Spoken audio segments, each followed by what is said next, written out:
So hi guys, how are you.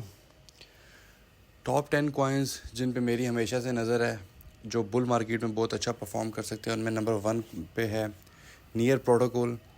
Near protocol की फ़िलहाल current price चल रही है 5.3 और ये एक एग्ज़िट कैलकुलेटर है मेरा अपना, जिसके मुताबिक ग्रीन जोन अभी करंट जोन है, उसके बाद ग्रे जोन और red zone extreme liquidity zone. तो ग्रे जोन पर मोस्ट ऑफ द टाइम मैं अपने जो कॉइन्स हैं वो मैं सेल करूँगा और यही स्ट्रेटजी मैं यूज़ करूँगा। इसको डिटेल से बाद में डिस्कस करेंगे।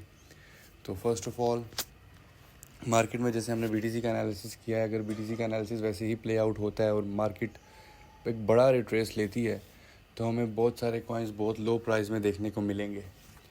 और जब वो कॉइन्स हमें देखने को मिलेंगे लो प्राइस में, तो हमें उनमें से कौन से कॉइन्स पिक एंड चूज़ करने होंगे, ये बहुत उस टाइम पर इंसान पैनिक होता है और जितनी देर में वो डिसीजन लेता है वो कॉइन की प्राइस दोबारा से ऊपर चली जाती है। तो नियर प्रोटोकॉल अभी करंटली ये $5.3 पर ट्रेड हो रहा है।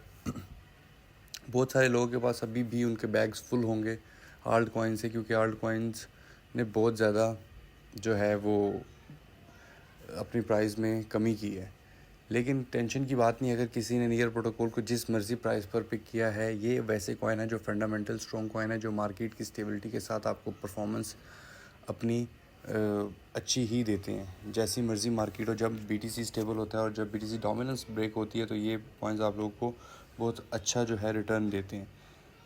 और नियर प्रोटोकॉल के बाद नेक्स्ट हमारे पास जो कॉइन है वो आ जाता है आईसीपी, इंटरनेट कंप्यूटर, जो कि अभी 8.177 पर ट्रेड हो रहा है। और यही कॉइन कुछ दिनों पहले का ये आपको मार्च के महीने में $20 पर देखने को मिल रहा था। ऑलमोस्ट 3 महीनों के अंदर इस कॉइन के अंदर $12 का ड्रॉप आया। बहुत बड़ा ड्रॉप है ये। अगर $20 पर ट्रेड हो रहा था और ये भी $8 पर है, तो इसके अंदर बहुत बड़ा ड्रॉप आया है। तो आपको क्या लगता है कि जब बीटीसी इतनी रिट्रेसमेंट ले रहा है तो ये कॉइन्स इतने ज़्यादा गिरे हैं, तो क्या ये ऊपर नहीं जाएंगे? डेफिनेटली ये कॉइन्स ऊपर जाएंगे। इनके एनालिसिस मैं डिटेल से करूँगा। अभी मैं सिर्फ आपको इन कॉइन्स के नाम बता रहा हूँ और इनके पॉइंट्स बता रहा हूँ कि आपने इनको माइंड में रखना है जब भी कि बीटीसी की मार्केट ड्रॉप डाउन होती है। मेरी भी हाई बाइंग्स इन कॉइन्स की ऑलमोस्ट सबकी हुई हुई है। अगर किसी की इन कॉइन्स में बाइंग नहीं हुई तो वो इन कॉइन्स को फर्स्ट बाइंग अभी भी कर सकता है और सेकंड बाइंग का वेट करे जब बीटीसी रिट्रेस करे 45 या 50,000 के एरिया पे। और अगर जिनकी बाइंग हाई हुई है, फॉर एग्जांपल किसी की $14 की बाइंग है, किसी की $15 की बाइंग है, तो वो इसको होल्ड करे। It's not an a problem. ये सिर्फ लोगों को पैनिक करने के लिए मार्केट आती है। बुल मार्केट ऐसे नहीं आएगी कि आपने स्पॉट में बाइंग कर ली अच्छे टाइम पर और अब आपको प्रॉफिट मिल जाएगा। बहुत सारे लोग लॉस में सेल करेंगे, बहुत सारे कर चुके होंगे, लेकिन जिनको मार्केट का पता है वही इसको होल्ड करेंगे 1 साल 1.5 साल के लिए, फिर उनको अच्छा रिटर्न मिलेगा। Next coin is RNDR। ये मेरा फेवरेट कॉइन है, one of my favourite coin, क्योंकि ये भी कुछ दिनों पहले का मैं आपको एग्जैक्ट डेट बता देता हूँ। ये 17 मार्च को इसने अपना हाई लगाया है 14.2 का, और अभी ये ऑलमोस्ट आधी प्राइस पर आया हुआ है 7.47 पर। जब ये 14 पर था तो लोग इसको 14 पर भी बाय कर रहे थे, कहीं ये 20 पर ना चला जाए, 25 पर ना चला जाए। और अब जब 14 वाला कॉइन $7 पर आया तो बहुत सारे लोग पैनिक है। अब डेफिनेटली इसको बाय करें, और अगर ये दोबारा और नीचे आता है, नेक्स्ट सपोर्ट इसकी बनेगी, वो हम इसके एनालिसिस में जब टेक्निकल्स में जाएंगे तो डिटेल से आपको बताऊँगा। लेकिन 4.5 4.6 इसकी अगर एक बहुत ज़्यादा मार्केट में ब्लड बात आता है तो इसकी एक नेक्स्ट सपोर्ट बनेगी, जो आपकी सेकंड बाइंग होगी। हमेशा DCA करके आपको अगर बाइंग करते हैं तो आपको हमेशा प्रॉफिट होगा। अगर आप लोगों को DCA का नहीं पता तो मैं आपको डिटेल्ड वीडियो उसके ऊपर बना के बता दूँगा कि DCA स्ट्रैटेजी कैसे वर्क करती है।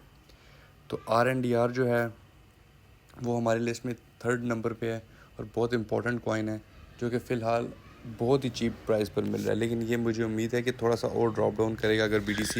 अगर BTC यहाँ से थोड़ा सा और गिरता है तो ये हमें मज़ीद ड्रॉप दे सकता है। नेक्स्ट सपोर्ट इसकी 4.5 4.6 बन रही है। इन कॉइन्स पर 2x 1x 3x का लॉन्ग नहीं लेना, ये सिर्फ और सिर्फ स्पॉट के कॉइन्स है, अदरवाइज़ बर्बाद कर देंगे। आपने सिर्फ और सिर्फ स्पॉट में होल्डिंग करनी है इन कॉइन्स की, अगर आपने करनी है तो। और अगर जिन लोगों ने पहले से की हुई है वो इसको होल्ड करें। Next coin is IMX। Next coin is IMX चूँकि इतना ज़्यादा यार डेफिनेटली ये भी बहुत ज़्यादा गिरा है। ये भी रिसेंटली अपना हाई लगाया था, इसने कुछ दिनों पहले ही लगाया था। इसने अपना हाई लगाया है 3.7 का, वो भी मार्च में ही लगाया है। मार्च के बाद से मार्केट गिरनी स्टार्ट हुई है और अभी ये 1.5 पर खड़ा हुआ है। यहाँ से अगर मज़ीद इसकी ब्रेक होगा, इसकी इंपॉर्टेंट सपोर्ट है 1.3 के आसपास, वो ब्रेक नहीं होनी चाहिए। अगर 1.3 की सपोर्ट ब्रेक होती है IMX की तो हम इजीली 0.7 0.8 तक चले जाएंगे। अगर वर्स्ट केस सिनेरियो अगर BTC उस सूरत में 45,000 पर होगा जब हम 0.78 पर जाएंगे। तो IMX भी बहुत अच्छे पॉइंट पर है बाय करने के लिए। अगर किसी ने फ़र्स्ट बाइंग नहीं की हुई वो लाजमी फ़र्स्ट बाइंग कर ले करंट पे, और अगर किसी की बाइंग ऑलरेडी हुई है तो वो सिर्फ और सिर्फ होल्ड करे। वो अगर करंट पे बाय मत करे, वो इसको जो नेक्स्ट लेवल्स हैं जो मैं आपको इनके जब क्लियर टेक्निकल एनालिसिस करके बताऊंगा तब आपको जो पॉइंट बताऊंगा, आप उन लेवल पर अपना सेकंड DCA करके एंट्री प्राइस को अपनी ऊपर करें। उसके बाद अभी करंटली जो, क्योंकि ये एक ये डायरेक्टली लिंक भी करता है कि AI से भी लिंक करता है, तो इस वजह से कि इसका इकोसिस्टम भी काफ़ी स्ट्रॉन्ग है। और ये जिस नैरेटिव पे बिल्ट है वो भी एक गेमिंग नैरेटिव है, ठीक है, जो कि AI को गेमिंग के साथ आपस में मर्ज करने में काम आता है। तो that's why IMX is very much important. उसके बाद कैलेस्टिया, माय फेवरेट कॉइन, टिया। अभी आपने थोड़े दिनों पहले देखा होगा कि टिया $20 पर था। थोड़े दिनों पहले, कुछ महीनों पहले कि टिया $20 पर था, और अभी ये $6 पर है। जब मैंने आपको लास्ट वीडियोस में बताता था, जो लोग पुराने फॉलोअर्स हैं, कि $9 से नीचे नीचे टिया आपको जहाँ भी मिले बाय कर लें, और अभी तो $6 पर है। ये अगर मैक्सिमम भी गिरा तो ये $4.5 तक गिरेगा, तो आपको $6 पर मस्ट बाय करना चाहिए टिया, क्योंकि ये आपको ईज़िली, मैं बहुत लंबी बातें नहीं करता, $1,000 पर चला जाएगा, $500 पर चला जाएगा, लेकिन कम से कम इसमें इतनी स्ट्रेंथ है कि ये $100 ईज़िली बुल रन में टच कर सकता है ईज़िली। और अभी थोड़ी सी मार्केट स्टेबल होती है, आपको इजीली ये $15-16 पर देखने को मिल जाएगा। तो टिया को हर सूरत आपने मिस नहीं करना। तो टिया को आपने किसी सूरत मिस नहीं करना। ये कुछ इंपॉर्टेंट कॉइन्स थे, जो बाकी रह गए वो मैं आपको नेक्स्ट वीडियो में बताऊंगा। ये कुछ 5 कॉइन्स थे, 5 कॉइन्स नेक्स्ट वीडियो में बताऊंगा। तो प्लीज़ चैनल को लाइक कर दें और सब्सक्राइब करना मत भूलें। Thank you.